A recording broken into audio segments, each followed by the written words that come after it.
On s'intéresse aujourd'hui à un auteur dont on a déjà parlé il y a quelques vidéos, il y a pas mal de vidéos, pour un manga qui s'appelle La fille du temple au chat, qui est de Makoto Ojiro. Makoto Ojiro, c'est l'auteur de Insomniac, qui est l'une de mes séries favorites en cours actuellement. J'aime énormément ce manga. Je vous renvoie à la vidéo qu'on avait fait dessus. Insomniac, c'est une histoire un peu de tranche de vie sur l'éveil du sentiment amoureux entre deux lycéens. C'est très très doux, c'est assez lent en termes de narration, mais c'est très très réaliste et très doux dans la manière dont sont dévoilées les émotions. Il y a vraiment, on s'attache énormément au personnage par cette lenteur aussi. C'est un peu une éloge, la narration de Makoto Ojiro, c'est un peu une éloge du temps qu'il faut prendre, de ne pas se presser, du fait d'y aller à son rythme, on va dire, que ce soit dans les sentiments et aussi dans le fait de raconter une histoire. Le fond et la forme s'allient dans ces mangas. Et c'est aussi le cas de La fille du temple chat. Donc moi, suite à mon amour pour Insomniac, je me suis intéressé un peu à ce qu'avait fait Makoto Ojiro par le passé, parce que Insomniac et sa série en cours, c'est toujours d'actualité. Par le passé, ce qu'il a fait, c'est notamment donc La fille du temple chat, qui partage énormément de points communs avec Insomniac. Donc, si vous avez aimé Insomniac, ça me paraît très peu probable que vous n'aimiez pas aussi La fille du temple chat, et inversement. La fille du temple chat, c'est l'histoire pareille de deux adolescents, alors qu'ils n'ont pas exactement le même âge. Il y a Gen, qui est un garçon, un lycéen, qui, le voilà, qui arrive dans une petite ville de province, une petite ville de campagne, parce que il a décidé d'aller dans un lycée qui est plus loin. Lui, il est de Tokyo à la base. Et il a décidé de partir dans un autre lycée. On ne sait pas trop pourquoi. C'est jamais tellement développé. Il y a un truc un peu, il y a une zone de flou autour de ses parents, autour de sa famille, et autour de pourquoi il a décidé d'aller dans cet autre lycée. Toujours est-il qu'il y va, donc il part à la campagne, et il part en fait chez une lointaine cousine, on va y revenir dans très peu de temps, chez une lointaine cousine qui est là, qui s'appelle Chion, qui connaissait vaguement il a déjà passé du temps dans ce temple quand il était jeune, parce que cette cousine s'occupe d'un temple dans cette petite ville de campagne. C'est elle qui gère avec sa grand-mère. Et donc, chez Gen, je pense que ça se prononce Gen, Gen, va intégrer le temple aussi, va y vivre et va aller au lycée en parallèle. Et ce qui va se passer, c'est que petit à petit, il va avoir des sentiments pour Chion qui vont se développer pareil au rythme très Makoto Uchiro, c'est-à-dire très lentement, sur 9 tomes. Il va pas se passer de grandes déclarations ou quoi. Ça va très très lentement. C'est très au rythme de petits moments. Et la spécificité, c'est dès le titre et dès cette image que vous voyez là, c'est que ce temple est envahi par les chats, le temple chat. C'est pas un temple dédié aux chats, hein, mais il se trouve qu'il y a énormément de chats dans ce temple. Donc toutes les cases en sont remplies. Il y a des chats à tous les coins de dessin. Et c'est très cool. Ça rajoute du charisme au manga. Donc, parlons de l'éléphant dans la pièce. Effectivement, Chion est décrite comme étant une lointaine cousine de Gen. Je ne sais plus exactement dès les premiers mots, mais je crois que c'est lointaine cousine, cousine éloignée. On ne sait jamais trop quel est exactement le lien de famille, parce que lointaine cousine, qu'est-ce que ça veut dire? Je vais essayer de retrouver, tac, tac, tac. J'essaye de trouver la première fois qu'il parle d'elle, Chion-chan. Hum, non, ouais, ça revient de temps en temps, mais en gros, c'est lointaine cousine, quoi. Donc, est-ce que ça veut dire cousine tout court, cousin germain, donc le fils du frère ou de la sœur d'un de ses parents?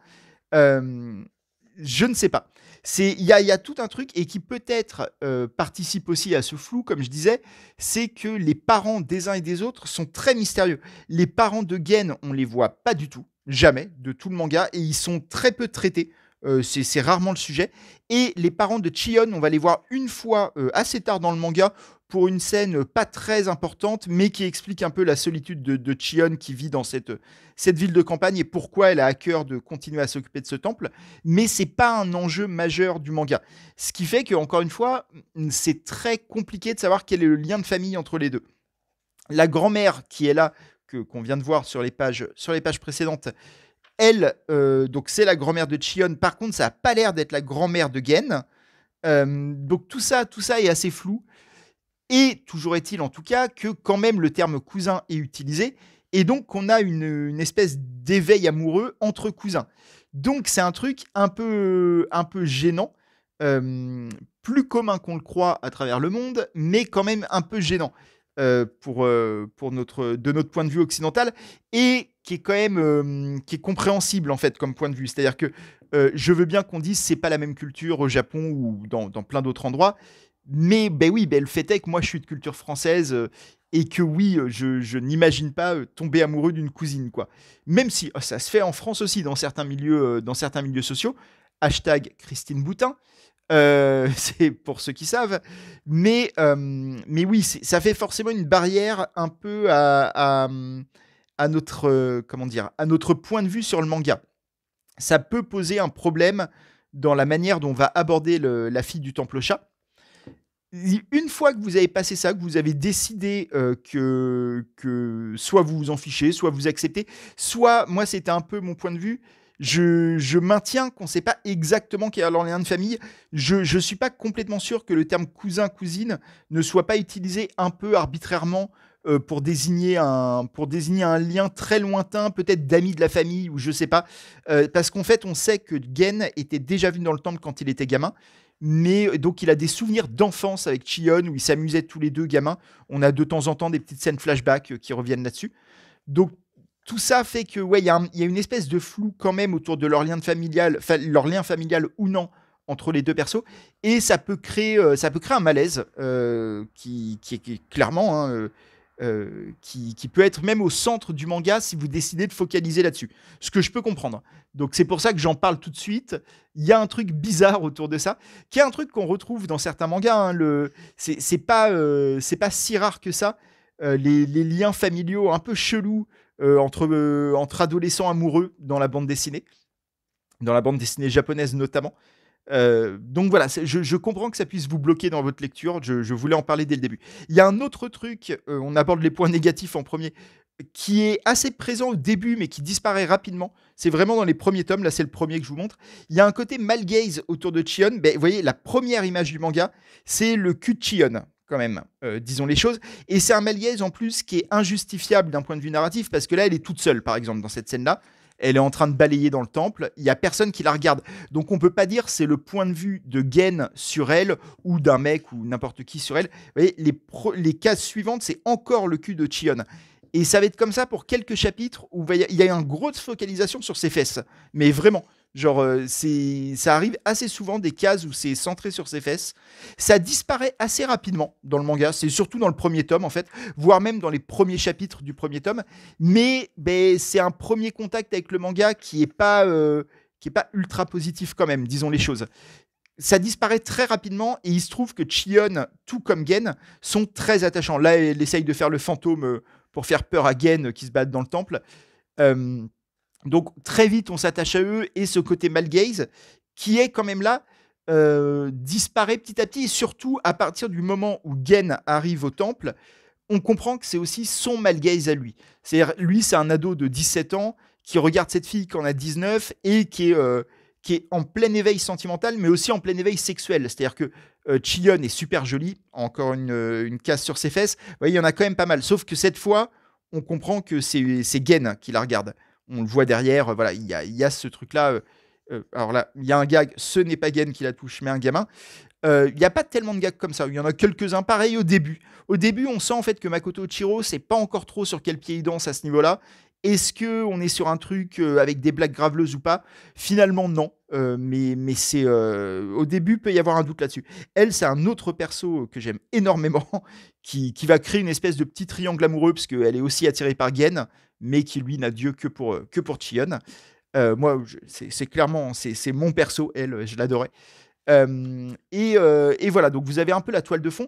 Il y a plein de trucs très intéressants au-delà de la surprésence des chats dans ce manga. Il y a déjà le dessin de Makoto Oshiro, comme vous voyez depuis tout à l'heure, qui s'est très très. Là, vous voyez, c'est une scène flashback où Chion est gamine et Gen aussi. Là, c'est un peu les adieux. Il était venu passer des vacances dans le temple et ils n'ont pas envie de se quitter, mais ils vont quand même se quitter et les deux vont pleurer. Voilà. Et c'est très touchant. Il y a vraiment des scènes. Je dirais pas qu'ils mettent les larmes aux yeux. Il y a rien qui m'a mis les larmes aux yeux, mais c'est une douceur, c'est une langueur du quotidien. C'est vraiment une ode au temps lent. Je vais pas prendre celui-là, c'est le dernier. Bon, il y a pas vraiment de spoil, mais on va éviter quand même. C'est une ode au temps lent, aux saisons qui passent. Tout se passe sur un an. Les 9 tomes se passent sur un an. Donc on a toutes les saisons. Il y a un truc très comme ça contemplatif où on va voir cette petite ville dans les différentes conditions météorologiques possibles. On va aussi avoir toute une chronique lycéenne. Et c'est l'aspect qui m'a le plus marqué. Parce qu'en fait, c'est une vision très positive du lycée, très positive de l'adolescence, où Gen va se faire toute une bande de potes, avec notamment elle, hein, mais pas que. Ils vont être tout un groupe comme ça, très soudés, très bienveillants les uns avec les autres, avec quand même quelques vannes. Hein. Elle, vous le voyez dès son design, c'est la tsundere. La tsundere, c'est ce personnage de fille agressive, mais qui l'est parce qu'elle est en fait affectueuse et bienveillante, mais elle n'ose pas le montrer. Donc c'est vraiment typiquement ce personnage-là. Elle a vraiment le look de la tsundere, mais elle est vraiment cool en fait. Et donc il y a tout un truc de vision très bienveillante de l'adolescence, très positive. Ce qui se passe dans ce lycée de campagne est vraiment chouette. Il y a un attachement des personnages à cet endroit. Il y a aussi tout un ancrage en fait dans la géographie, dans la ruralité japonaise.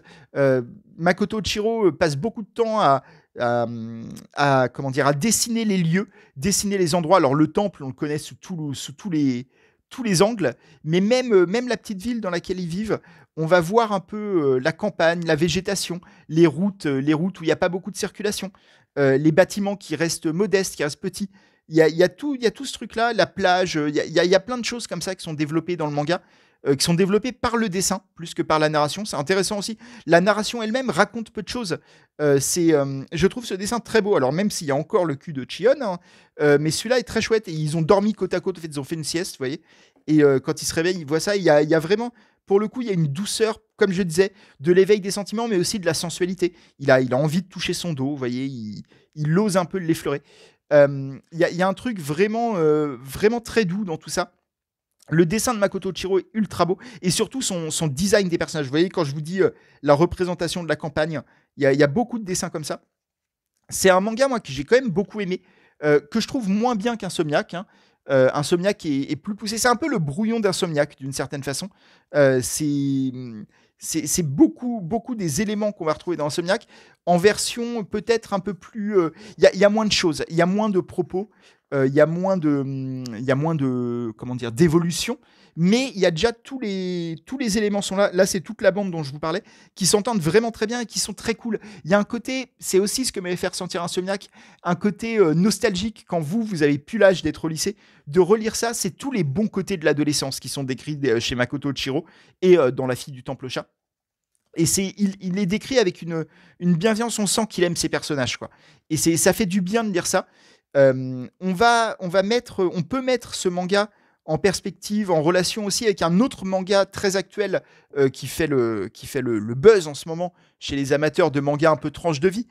C'est Hirayasumi de Keigo Shinzo, un autre manga que j'aime énormément, dont on parlera un jour, je pense. Je ne vais pas trop développer, mais qui, pareil, met en exergue, met en avant la lenteur, le fait de prendre son temps et le fait de trouver de la joie dans une vie simple. C'est aussi de ça que parlent les mangas de Makoto Oshiro. Et c'est de ça que parle Hirayasumi de Keigo Shinzo, qui est un manga dont ça parle pas mal en ce moment. Donc vous le connaissez déjà peut-être, vous le connaissez peut-être déjà, pardon. Mais il mérite que ça en parle. C'est vraiment un des très très bons mangas actuels. Je mets de côté. Et comme je disais, il y a une douceur dans La fille du temple au chat qui est rafraîchissante, et notamment sur le thème de l'adolescence et sur le thème du lycée. Moi, c'est un manga que j'ai lu la semaine dernière, j'avais envie de lire depuis un moment, comme j'avais aimé Insomniac, mais que j'ai trouvé une bonne partie d'occasion. Donc ça m'a motivé à finalement me mettre à sa lecture. Et il se trouve que la même semaine, j'ai lu un petit manga en 3 tomes, dont on parlera la semaine prochaine, donc j'en dis pas trop, mais qui est là, qui s'appelle Survivors Club. J'essaye de vous le poser pour que vous voyez la couverture, qui est un manga très différent, mais le fait que je les ai lus côte à côte, entre guillemets, back to back, fait que je les mets en relation dans ma tête parce que La fille du temple au chat, entre d'autres thèmes, parce qu'en fait ça parle de plein de choses, La fille du temple au chat, mais entre autres choses, ça parle aussi d'une vision très positive de l'adolescence et du lycée, comme d'une période un peu douce, un peu dorée comme ça. Euh, et Survivor's Club parle aussi du lycée et de l'adolescence, mais d'une manière ultra sombre, ultra dark, ultra agressive, comme un truc horrible, comme l'enfer sur Terre. Et ça m'a donné envie de les mettre en relation. Donc la semaine prochaine, on parlera de Survivor's Club et on reparlera de La fille du temple au chat en même temps. Donc je mets ça de côté, mais gardez-le en tête. On y revient la semaine prochaine.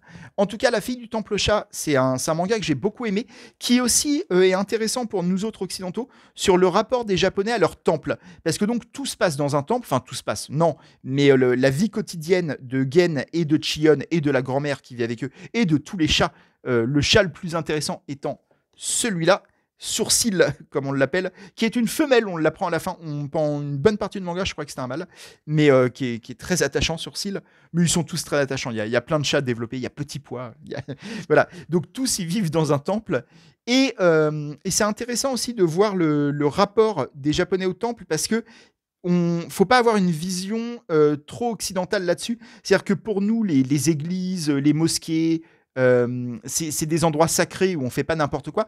Au Japon, pour les shintoïstes et les bouddhistes, les temples sont beaucoup plus des endroits de vie. Ils ont un rapport, je ne sais pas si parmi vous, il y en a qui sont allés au Japon. Ils ont un rapport très différent à la religion que celui auquel on est habitué. C'est un rapport beaucoup plus détendu qui mélange à la fois de la superstition plus que de la religion, mais quand même une certaine forme de spiritualité, mais aussi un ancrage beaucoup plus dans le quotidien. On peut quand on est adolescent, faire une balade au temple et faire un pique-nique dans le temple. C'est des choses qui sont envisageables. C'est pas traditionnel, mais c'est pas si mal vu au Japon. Les temples sont des lieux de vie. Donc le temple au chat en question, c'est un lieu de vie pour Chion, pour Gen, pour tous les ados de la ville qui passent au temple très régulièrement, pour les habitants de la ville aussi. Mais on voit aussi qu'est-ce que ça veut dire travailler dans un temple, qu'est-ce que ça implique. Ça implique notamment les cérémonies aux morts, aller chez les gens. Il y a un côté un petit peu, pas assistant social, mais de se tenir au courant de ce qui se passe dans la ville.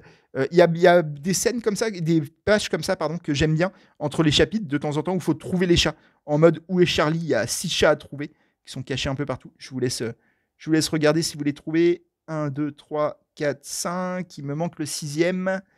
Je ne retrouve plus le sixième. Eh bien, si vous le retrouvez. 1, 2, 3, 4, 5. Ouais, il m'en manque un. Je ne sais pas si vous voyez. Je vous laisse checker. Et ouais, tout le rapport au temple est très intéressant aussi dans La fille du temple au chat.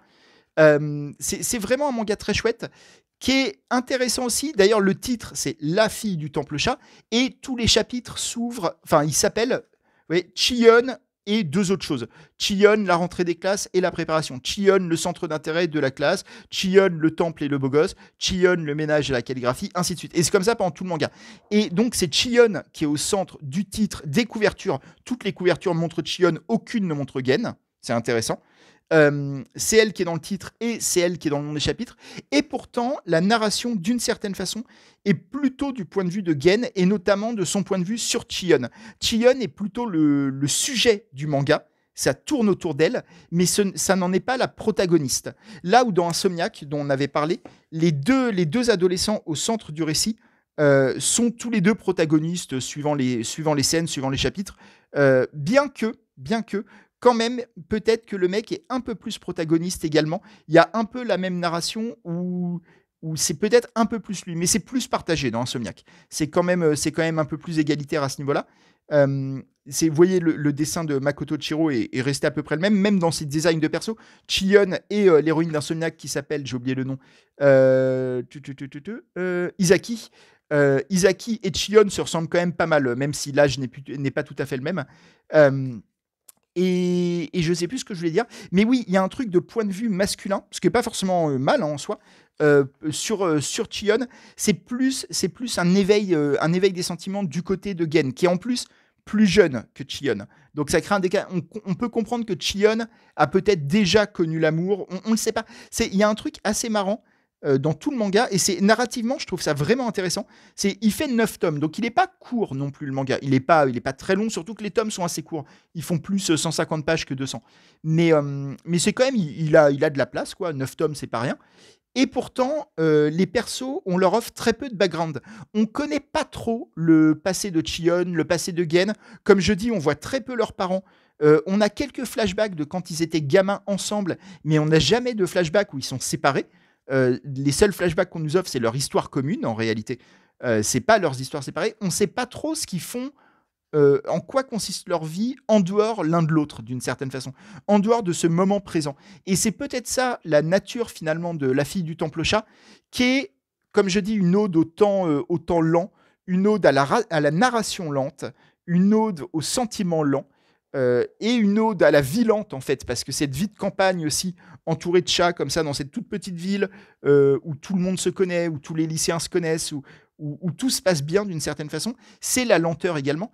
Mais c'est aussi, je pense, l'œuvre de Makoto Oshiro, que ce soit dans Insomniac ou dans La fille du temple au chat, c'est une ode également au temps présent. À ne pas aller forcément chercher des explications dans le passé des personnages, ça ne parle pas tellement de leur projet non plus, un petit peu plus, mais c'est pas des projections dans un avenir lointain non plus. Et tout ça fait qu'il y a un vrai truc de temps présent. Cette page est vraiment belle quand même, je trouve. Il y a un truc de point de vue que j'aime beaucoup. Il y a une sensualité chez Makoto Oshiro qui avait déjà chez Insomniac et qui a dans La fille du temple au chat. Une fois qu'il se débarrasse un peu des mauvaises habitudes de très mal gaze du premier tome, il y a un truc de sensualité qui est évident dans la manière dont il dessine ses personnages, dont il dessine la manière dont il se regarde. C'est assez particulier. Le point de vue qu'il nous offre est aussi le point de vue. C'est un point de vue extérieur. C'est pas forcément un. Bon, alors, cette page est un point de vue subjectif. C'est un point de vue où vous êtes à la place du personnage, hein, celle que j'ai montrée tout à l'heure, celle-là. Mais la plupart du temps, c'est pas ça. C'est un point de vue externe, mais qui vous montre la manière dont les personnages se regardent les uns les autres également. Il y a beaucoup de cases qui nous montrent Gen regarder Chion d'une certaine façon. Et je trouve ça très intéressant narrativement. Il y a beaucoup de la narration de Makoto Oshiro qui passe par le dessin. Voilà. Je pense que je vous ai dit un petit peu tout ce que je voulais vous dire sur La fille du temple au chat, qui est vraiment un très chouette manga. Il y a 2-3 barrières au début, principalement celle de cette fameuse histoire de ils sont cousins lointains, qui est un peu, forcément, ça crée un petit malaise, dont moi j'ai réussi à me départir assez rapidement en me disant ouais, ça veut dire amis de la famille, je sais pas trop ce que ça veut dire. Vraiment, il y a un truc où on comprend que leurs parents se connaissent pas vraiment, ce qui paraît bizarre pour des cousins quand même. Donc tout ça est bizarre, ça ne demande jamais des nouvelles des parents. Donc c'est un peu... ouais, je sais pas ce qu'ils entendent par cousin, mais peut-être qu'ils entendent cousin. Auquel cas, effectivement, il y a un petit malaise dont je ne peux pas nier l'existence. Voilà.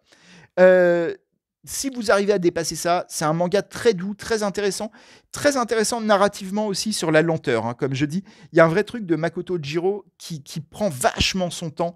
Ça veut pas dire qu'il se passe rien, ça veut pas dire que c'est chiant à lire, c'est jamais chiant, parce que c'est des chapitres très courts, c'est des chapitres tranches de vie qui vont vous montrer aussi des paysages, des échanges, beaucoup de dialogues entre les personnages, des dialogues du quotidien, beaucoup de plans sur la cuisine, de plans sur les chats, sur le temps qu'il fait, et tout ça est intéressant en fait. Mais faut avoir envie d'être dans un truc lent qui va pas raconter un scénario trépidant, va pas y avoir des rebondissements dans tous les sens. Il y a quand même une histoire qui se développe, hein, il y a une évolution des personnages, une évolution de la situation, mais ça prend son temps, c'est sûr. Donc c'est pas un shonen, hein, clairement. Mais si vous êtes prêt à ça, et si vous êtes prêt à accepter ce présupposé de base du lointain cousin, je pense vraiment que c'est un manga qui mérite largement votre lecture. C'est édité en France, je ne l'ai pas dit, par Soleil, qui est plutôt un bon éditeur. Hein. Moi, Soleil, il y a plein des mangas que j'ai lus d'eux, que j'ai bien aimé ces derniers temps. Il faudrait que je me penche un peu plus. J'ai pas été trop voir leur back catalogue, les trucs un peu leur best-seller entre guillemets. Donc c'est édité chez Soleil, c'est sorti au Japon en 2016 et en France ça a commencé en 2018 je crois. Ça a duré 2-3 ans je pense la publication française. Et voilà, et c'est toujours dispo. Donc je pense, c'est quand même un manga de niche, hein, on est sur un truc très discret. Je pense que ça restera peut-être pas trop dispo une fois qu'il y aura plus d'exemplaires. Donc si vous en voulez, maintenant c'est plutôt un bon moment je pense pour l'acheter. Voilà. On se retrouve la semaine prochaine. Je vous ai déjà dit pourquoi. Pour ce manga en 3 tomes qui s'appelle Survivors Club, qui est intéressant à mettre en parallèle avec La fille du temple au chat. Donc on reparlera aussi du manga de cette semaine. Je vous dis à très bientôt. Moi je pars demain en week-end chez mes parents pour me ressourcer. Je vous dis donc à très bientôt. Prenez soin de vous et passez un bon week-end. Ciao.